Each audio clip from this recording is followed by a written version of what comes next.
Alhamdulillah, syukur kita pada Allah Subhanahu wa taala pada malam yang penuh keberkatan ini dapat lagi sama-sama kita berkumpul di rumah Allah untuk sama-sama kita menunaikan solat maghrib secara berjamaah, dan kita teruskan lagi dengan program kuliah mingguan kita.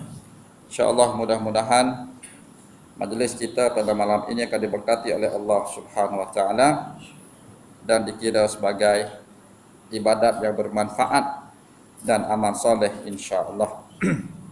Sidang muslimin muslimat yang berbahagia sekalian, malam ini kita cuba sentuh satu sifat yang perlu ada pada diri kita, iaitu sifat istiqamah. Istiqamah. Sebut molek sikit, istiqamah. Bukan iqamah. Iqamah tu iqamah. Tu ada iqamah tu.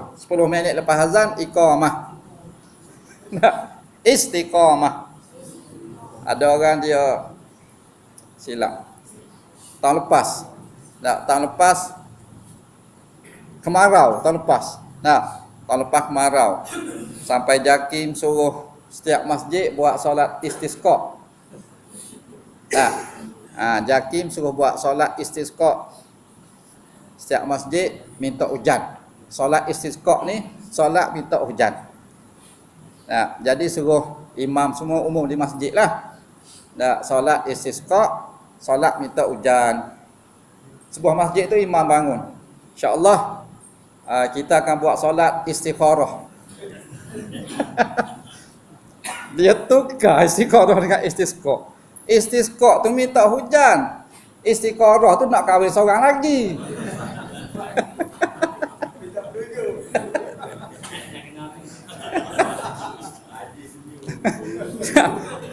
Nak sebut elok sikit. Istisqa itu istikharah. Yang ni pun sama. Istiqamah bukan iqamah. Istiqamah. Istiqamah ni bahasa Arab. Istiqamah bahasa Arab, bahasa Melayu maksud dia tetap berpendirian teguh atas jalan yang lurus. Maksud dia tetap bertahan dalam perilaku yang lurus dan bersih, ataupun tetap di atas siratal mustaqim, tetap jalan kebenaran yang lurus yang menyampaikan kepada Allah Subhanahu wa taala. Maknanya berpegang pada akidah Islam dan melaksanakan syariat dengan teguh, tidak berubah dan berpaling walau dalam apa-apa keadaan sekalipun. Itulah dipanggil istiqamah. Tetap. Tak kira dari segi akidah, dari segi iman, dari syariat ke, tetap. Tak berubah dah. Istiqamah. Tak konsisten. Orang kata panggil sokmo. Sokmo. Buat sokmo. Kalau sedekah sokmo, semayang sokmo. Dia tak nak kadang-kadang, tak nak. Jarang-jarang, kadang-kadang dia tak nak. Dia nak istiqamah. Sokmo sentiasa, selalu konsisten istiqamah. Tak kiralah apa cara sekalipun, kita kena istiqamah. Daripada pengertian ini dapat dirumuskan unsur-unsur utama istiqamah. Yang pertama, berpegang pada akidah yang benar, iaitu akidah yang kita pegang sekarang, akidah ahli sunnah wal jamaah, istiqamah. Kita alhamdulillah, akidah kita akidah insya-Allah, akidah yang betul. Kita kena istiqamah. Jangan duk pandai-pandai ambil akidah lain. Ambil ajaran lain, istiqamah. Pegang betul-betul. Ni nak try kita try cuba akidah lain pula, tak boleh. Yang kedua, melaksanakan tuntutan syariat Islam berpandukan Al-Quran dan Al-Hadis, istiqamah. Quran, hadis, istiqamah kita kena pegang. Yang ketiga, mempunyai prinsip dan keyakinan yang tidak akan berubah atau goyah. Keyakinan kita tak berubah.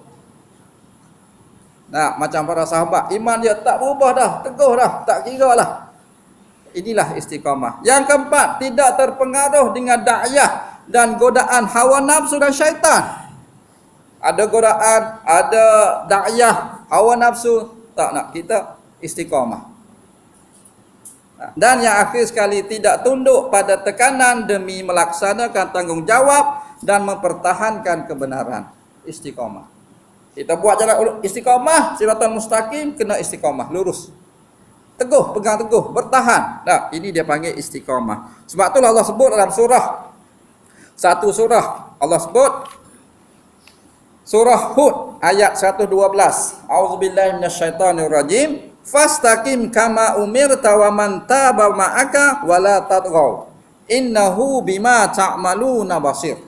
Yang bermaksud, beristiqamahlah kamu pada jalan benar sebagaimana diperintahkan kepadamu, dan juga orang yang telah taubat berserta kamu, dan janganlah kamu melampaui batas. Sesungguhnya dia Maha melihat apa yang kamu kerjakan. Sebab itulah kita kena ingat, Nabi ni dia suka kita buat ibadat ni istiqamah. Nah, afdalul a'mal mudawimuha wa inqal atau kama qala. Sebaik-baik amalan kamu sentiasa buat, walaupun sikit tak apa. Kita baca Quran, tak apa sikit-sikit. Janji tiap-tiap hari baca. Kita sedekah, tak apa sikit, janji hari-hari sedekah. Ini sedekah 1000 setahun sekali. Siap dengan buat apa? Cek yang besar tu. Sedekah 1000, cek tu 200 dah buat. Harga cek tu 200 dah, tunjuk tengok. Nama sekian-sekian. Dah. Setahun sekali je, malaikat tulis sekali tu ya. Kita nak hari-hari malaikat tulis. Hari ni RM1, esok RM1, lusa RM5, tolak RM2. Hari-hari malaikat tulis. Istiqamah. Baca Quran pun tak apa, 2 muka surat sehari, baca hari-hari. Ini dia panggil istiqamah. Nabi suka. Tak, walaupun sikit, berjemaah tiap-tiap hari. Tak, mari masjid tiap-tiap hari. Ini seminggu sekali pergi Jumaat. Itu pun kalau pergi. Tak. Baru ni raya pelik. Guana masjid ni khutbah lepas mayang. Dia pergi Jumaat je, tak pernah pergi raya. Orang raya ni Jumaat lepas mayang. Khutbah lepas mayang. Dia pelik. Dah, ingat kan? Menuju ke rajin pergi. Rajin pergi. Dah. Dia pergi tu orang khutbah raya. Oh, khutbah baru dah lah semayang. Oh, dah lah semayang. Lepas khutbah orang bersalam, balik. Kok mana dia kata? Ingat macam Jumaat. Jumaat pergi khutbah sama. Lepas khutbah orang semayang. Raya pun dia pergi orang khutbah. Allah, alhamdulillah, dah lagi lah semayang raya dia kata. Apa orang sudah dah. Dia raya ni lepas mayang. Apa ni khutbah lepas mayang? Nah, ni nak cerita jenis pergi masjid setahun sekali. Nah, maknanya kita nak istiqamah. Dan Nabi sebut lagi dalam satu hadis yang berbunyi, Qul amantu billah summa istaqim. Nabi kata, katakanlah saya beriman pada Allah, kemudian teguhkan pendirian kamu. Hadis Muslim. Nah, Qul amantu billah. Katakanlah aku beriman pada Allah, summa istaqim. Kemudian aku beristiqamah. Tak, bila kita beriman pada Allah, kita kena istiqamah. Di sini ulama sebut di antara contoh-contoh istiqamah. Yang pertama, istiqamah dalam iman dan melaksanakan tuntutan iman. Yang pertama berkaitan dengan iman. Yang kedua, istiqamah dalam solat dan ibadah khusus yang lain. Solat kita tak istiqamah. Tak rajin mari masjid. Tak nak buat kenduri, datanglah masjid. Tak nak periksa, datanglah masjid. Bulan puasa, datanglah masjid. Ini bukan istiqamah, dipanggil kadang-kadang. Nah, ataupun jarang-jarang. Nah, kita nak istiqamah. Nah, okey, yang seterusnya, istiqamah dalam menegakkan kebenaran dan keadilan serta menentang kezaliman. Istiqamah. Dan ulama telah membahagikan tahap-tahap istiqamah. Yang pertama, istiqamah hati kita. Istiqamah hati. Nah, macam mana? Sentiasa teguh dalam mempertahankan kesucian iman dengan cara menjaga kesucian hati daripada sifat syirik, menjauhi sifat-sifat cela seperti riak dan menyuburkan hati dengan sifat terpuji, terutamanya ikhlas. Yang pertama hati. Hati kita kena jaga, yang paling besar sekali istiqamah jangan kita syirik pada Allah. Jangan kita bersekutu, menyengutukan Allah. Allah marah. Allah suruh sembah dia sahaja. Jangan kita kongsi. Sembah-sembah Allah, pergi duk puja kubur contohnya. Sembah-sembah Allah, percaya khurafat. Dah, puja pokok kayu besar. Dah, pergi sembah binatang apa lembu sebagainya. Dah, pergi percaya dah tok wali ke tok guru ke apa ke, tak boleh. Dah, setakat kita nak minta untuk dia berdoa tu tak apa. Kalau kita i'tikad, rosak akidah kita. Tapi kita kena ikhtiar. Jangan kita i'tikad. Contoh kita berubat. Dah, setengah orang dia ada penyakit, dia berubat habis dah. Berubat habis tak sembuh. Lah pergi berubat dengan Sami Buddha. Tiba-tiba sembuh penyakit dia. Allah tengok Sami tu bijak dia kata. I'tikad dia sudah. Kadang-kadang Allah dia bagi. Tengok Tok Bomo dah kadang-kadang tak semayang pun. Surah pendek je. Tapi okey. Jin takut ke dia? Kita ustaz dia pun jin lari takut. Dia tak apa. Tengok Allah bagi kadang-kadang. Sami Buddha tu hebat-hebat tu. Tak, pergi berubat kita beretika. Oh tengok. Kawan ni sembuh sebab dia ni. Tak sebab Sami tu lah. Sami di Kelantan, tumpak Kelantan contohnya dah. Mana etika kita kena jaga. Tapi kita kena berubat, kena ikhtiar, tapi etika. Jangan kita kata sebab dia lah kita sembuh. Jangan. Itu musabab. Musabab. Allah bagi musabab, kita berubat dengan dia. Yang menyembuhnya Allah. Tak, kadang-kadang dua orang sakit yang sama, pesakit sama, makan ubat sama. Orang ni sembuh, orang ni tak. Nah, sakit sama, ubat sama. Tengok Allah yang bagi, tak sembuh. Tapi kita kena ikhtiar, kena berubat. Tak sembuh, okey cari ubat lain pula. Dia ikhtiar dia panggil. Okey, yang kedua, ulama mengatakan di antara tahap-tahap istiqamah, dia kata istiqamah lisan. Istiqamah lisan iaitu memelihara lisan atau tutur kata daripada kata-kata supaya sentiasa berkata benar dan jujur, setepat kata hati yang berpegang pada prinsip kebenaran dan jujur, tidak berpura-pura, tidak bermuka-muka dan tidak berdolak-dalik. Mulut ni biar sama dengan hati. Ni menipu sokmo. Malam tadi cerita madu 3. Dah Piramli. Mesti tengok ni. Dah. Menipu bini. Nak menipu bini. Dah. Maknanya kita kena jaga sifat pembohong. Minggu lepas kita cerita dah. Dah, di antara alamat munafik dah, bila dia bercakap dia berdusta. Dah, tipu isteri, tipu anak tipu ayah. Nah, ini dia panggil, bila kita ajar menipu, lama-lama kita sifat menipu tu akan meresap ke dalam jiwa kita. Kita tidak susah kita nak buang sifat-sifat yang bersifat dusta ini. Dan kita kena sentiasa bercakap dengan kata yang jujur dan tidak bermuka-muka, tidak berdolak-dalik. Ini berkaitan dengan lisan. Nah, pagi tadi kita buat kuliah. Nah, di antara sifat yang menyebabkan orang perempuan ni banyak buat dosa dengan sebab mulut dia. Orang lelaki pula di antara sebab ramai yang buat dosa dengan sebab mata dia. Nak cuba cek betul ke tak? Orang lelaki ramai di antara sebab kita buat dosa mata kita. Mata kita hari-hari buat dosa. Orang perempuan mulut dia. Tak sama kuat. Orang lelaki mata, orang perempuan mulut. Sebab itulah, bila orang lelaki dia sedih, dia menangis, dia tutup mata. Dia menangis. Dia sedih. Cuba perasan, tengok. Nah, ayah kita meninggal, mak kita meninggal, orang lelaki tutup mata. Dia menangis. Oh, sedih kawan. Orang perempuan, bila dia sedih, tutup apa? Tutup mulut. Cuba perhati. Sebab dia tahu dah mulut banyak dia buat dosa. Orang lelaki tahu dah mata banyak dia buat dosa. Betul. Bila kita sedih, orang lelaki dia menangis. Bila menangis dia tutup mata, dia malu. Tutup mata.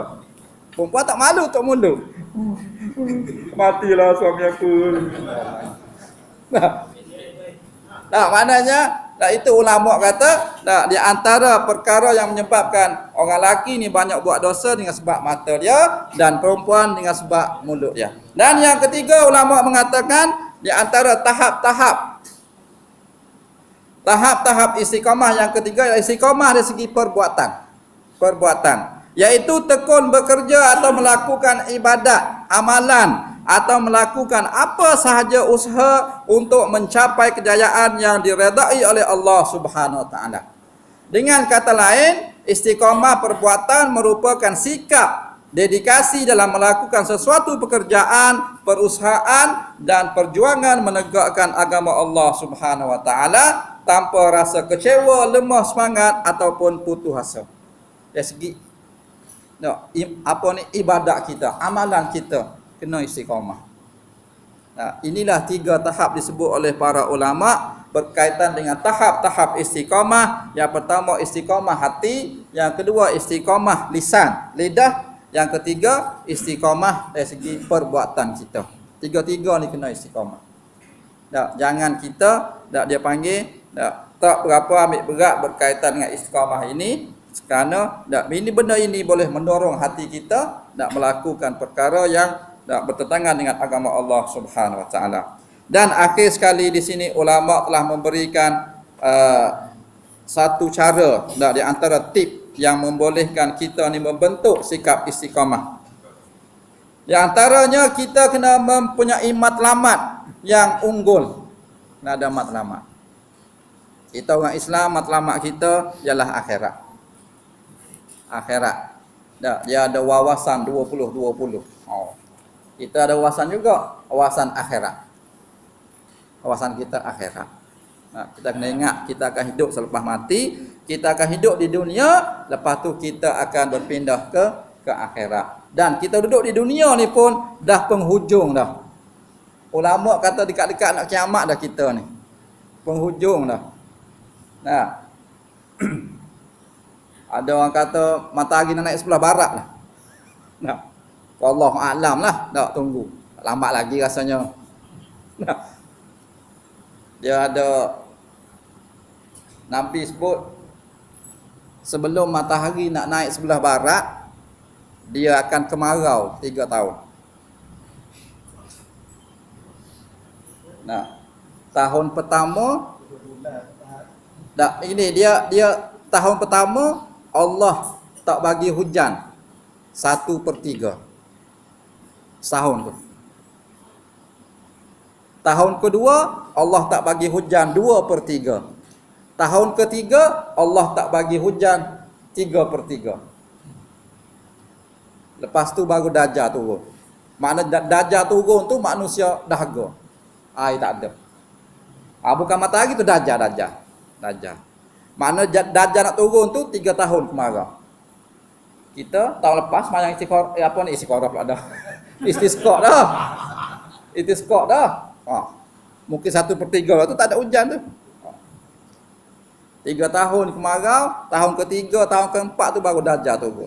Bila Dajjal turun tu air kering. Air kering manusia dahaga sangat. Dan Dajjal dia bawa air. Nak minum air aku boleh. Kena tahu aku ni Tuhan kamu. Kena beriman aku Tuhan kamu. Siapa beriman aku bagi air. Masa itulah memerlukan akidah. Akidah yang mantap. Kita doa semua, Allahumma inni a'udzubika min azabil qabr wa azabin nar wa min fitnatil mahya wal mamat wa min fitnatil masihid dajjal. Kena minta semua lepas mayang. Minta jauh daripada fitnah Dajjal. Sebab Dajjal ke bawah air dan dia katanya dia offer siapa nak minum air. Masa tu manusia dahaga air sangat, 3 tahun dah kemarau. Sungai kering, dah air semakin kurang. Itulah di antara alamat-alamat. Okey, yang kedua ulama kata di antara tip untuk membentuk sikap istiqamah, semangat dan daya juang yang tinggi serta tidak mudah mengalah dan putus asa. Kita kadang-kadang datang masjid ni, tak pernah datang masjid. Datang orang tengok, gua mana datang dia ni? Rasa tak lama dah nak mati ni. Tak datang dah esok. Malah aku datang, orang masjid tengok aku. pun mudah mengalah.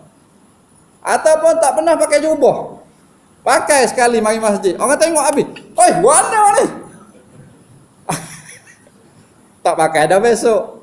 Pakai je lah besok, pakai lusa, pakai. Lepas tu senyap lah orang. Mulut manusia ni, ya Allah. Dia boleh bercakap belaka. Kita kena ada daya juang yang tinggi. Jangan mudah putus asa. Tak, ni orang tengok sikit, jeling sikit.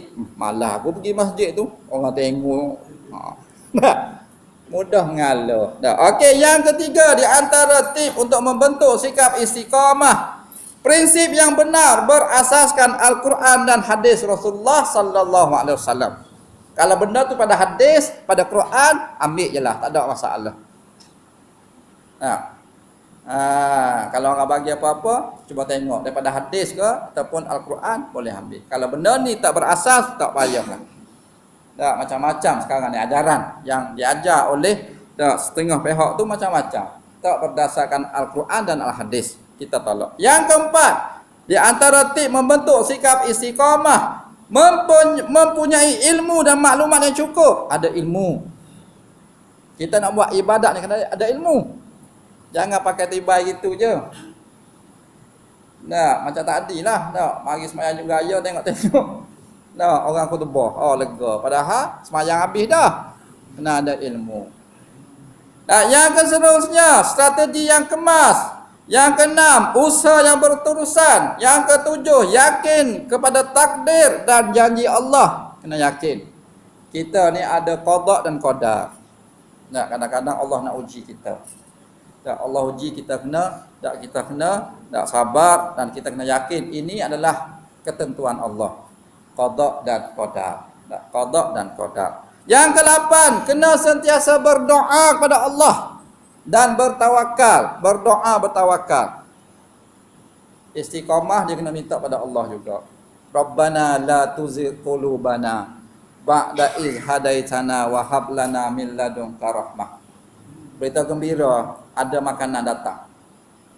Siapa bawa ni? Alhamdulillah.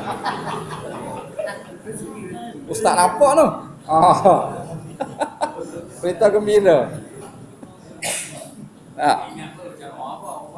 Rezeki. Okey, kita kena sentiasa berdoa. Ya Allah, janganlah engkau cabut. Janganlah kau terbalikkan hati kami ni, ya Allah. Setelah kau memberi hidayah pada kami. Takut kita masa muda ni rajin mari masjid, masa tua malas. Nah, sepatutnya semakin tua semakinlah kita dekat dengan Allah. Takut. Nah, sebab dia pulun sangat lah dia rasa jemu dah, rasa malas dah aku. Ini bahaya. Kita nak sentiasa istiqamah daripada muda sampai ke tua, sampai ke mati istiqamah. Nah, dan akhir sekali kita kena sentiasa bersyukur dan reda kepada Allah Subhanahu Wa Taala. Kena syukur apa yang ada dan kita kena reda. Kalau Allah uji kita, Allah ambil sedikit sebanyak, kita kena reda. Dan sebab itu daripada Allah Subhanahu Wa Taala. Jadi begitulah secara ringkas kita cuba sentuh malam ini berkaitan dengan satu sifat yang sangat terpuji yang mana kita cubalah hiaskan diri kita, iaitu sifat istiqamah, yang mana kita kena berpegang teguh dan kita kena berterusan dalam perilaku yang lurus dan bersih, dan kita cubalah istiqamah dalam melaksanakan segala perintah Allah Subhanahu Wa Taala. Jadi mudah-mudahan dapatlah kita ambil sikit sebanyak untuk kita manfaatkan diri kita. Cubalah kita praktik, cubalah kita muhasabah diri kita, dan kita sentiasalah hiasi diri kita dengan sifat istiqamah agar kita menjadi hamba Allah yang sentiasa mendapat sifat yang terpuji ini untuk kita laksanakan setiap hari dalam kehidupan kita, insya-Allah. Jadi itulah kita ambil sedikit, insya-Allah kita sambung lagi sifat-sifat yang lain pada minggu akan datang, insya-Allah.